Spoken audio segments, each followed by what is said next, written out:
Scholte en Eliane Domer. Thank you for that warm and extended introduction.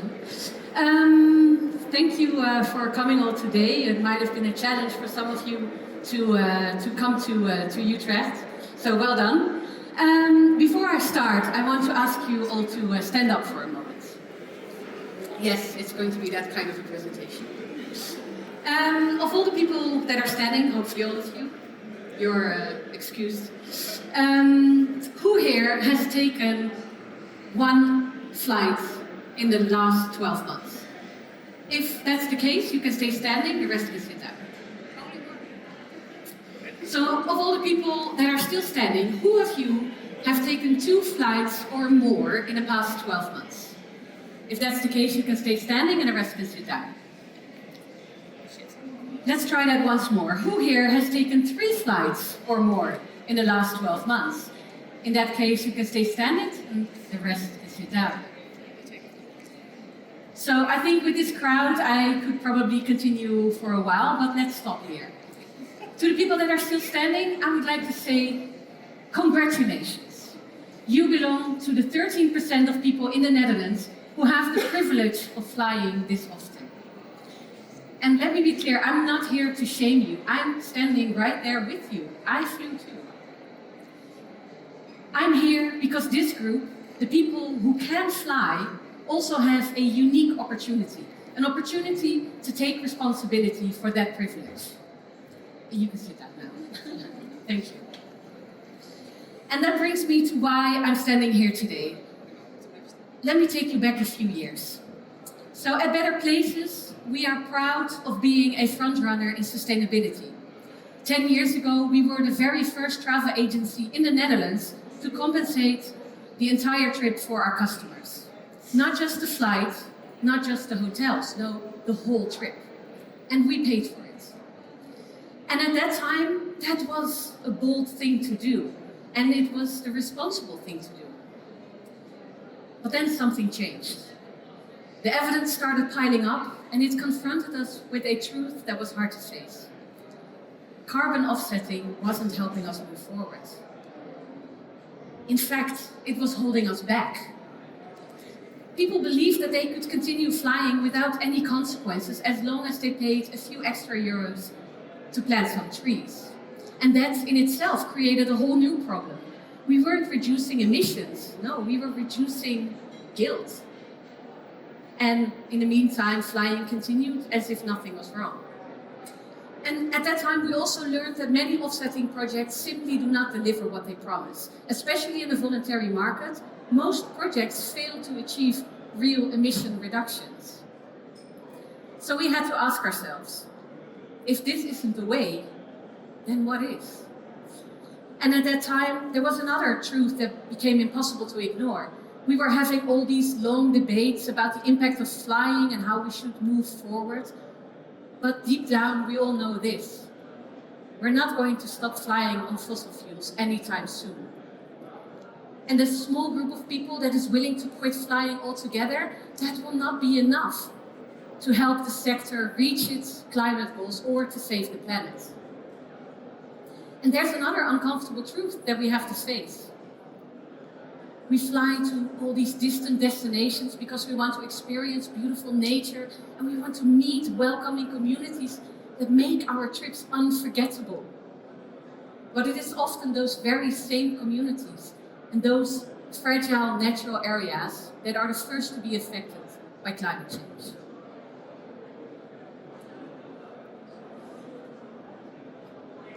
We realized that our focus needed to shift. We need to focus on the people who are struggling to fly less, but at the same time care deeply for our planet and our shared future. And that's when we realized something even more fundamental. Flying simply is too cheap. As you might know, the aviation industry is exempt from many taxes and duties. But that's not all.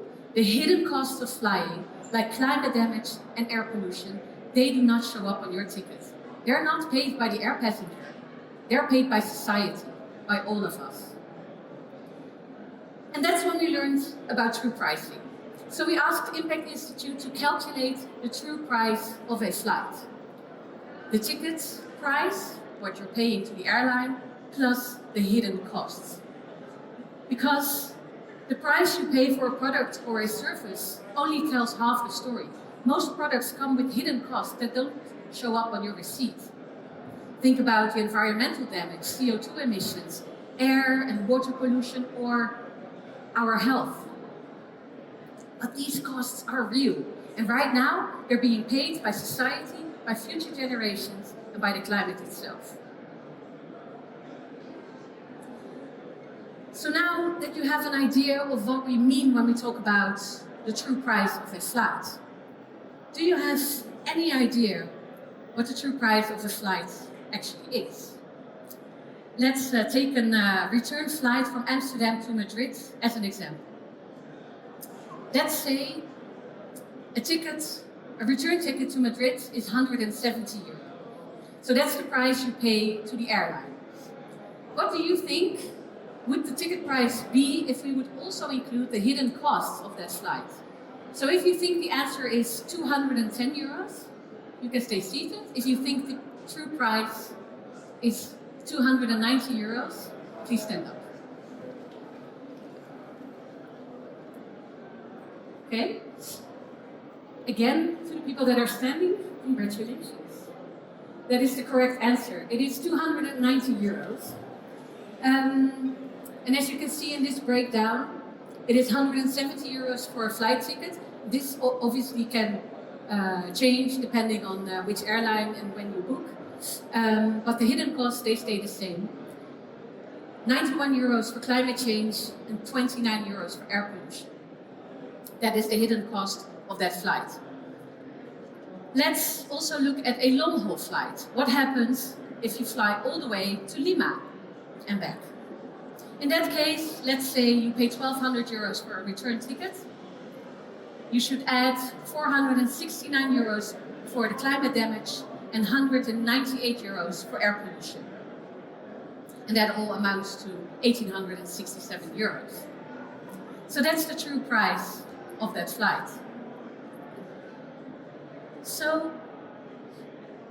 learning this was truly a turning point for us. We realized that flying has such a great impact. And we also wondered, what can a traveler do with this knowledge? And before I answer that, I want to emphasize something very important. The most sustainable flight is still the flight you don't take. That has not changed. Reducing air travel remains the most effective way to reduce pollution and avoid further climate change. Paying the true price is not a license to fly. But when you do fly, we want to offer you a way to take responsibility for the hidden costs of that flight. And that is why today is special. I have the honor to introduce to you the Future Friendly Fund. And with this launch, travelers can, for the first time ever, voluntarily pay the true price of their flight. Woohoo!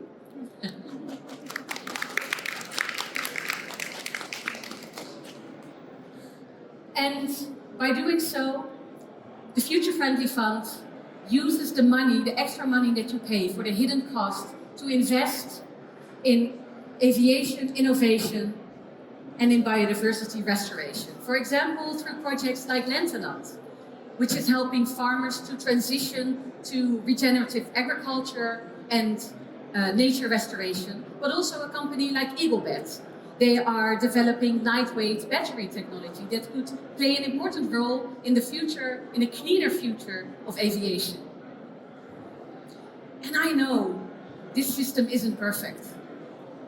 And I have to be honest about that. We need a lot of innovation if we want to move towards cleaner aviation in the future. And we don't know today which technologies will succeed and which ones will fail. But we do know one thing. If we don't try, nothing will change. What we're launching today is not a new version of offsetting. It's a new way of thinking. It's a new way of taking responsibility. It's a new way of shaping the future of air travel. And this is not happening in isolation. No, true pricing is already being embraced worldwide. Many companies have mapped the true price of their products. Some are even passing on the hidden costs to their customers. True pricing is increasingly part of education curricula, and governments are starting to implement true pricing in their policy making. We know from our own research that a significant share of our customers is willing to pay the true price of their flight, or at least part of it. And with the Future Friendly Fund, you can now also become part of this growing group of people that is willing to contribute. And before you think, doesn't this mean that with true pricing, flying will only become accessible for a small group of people? Remember the beginning of this presentation? Flying already is a privilege. And you now have the opportunity to take responsibility for that privilege.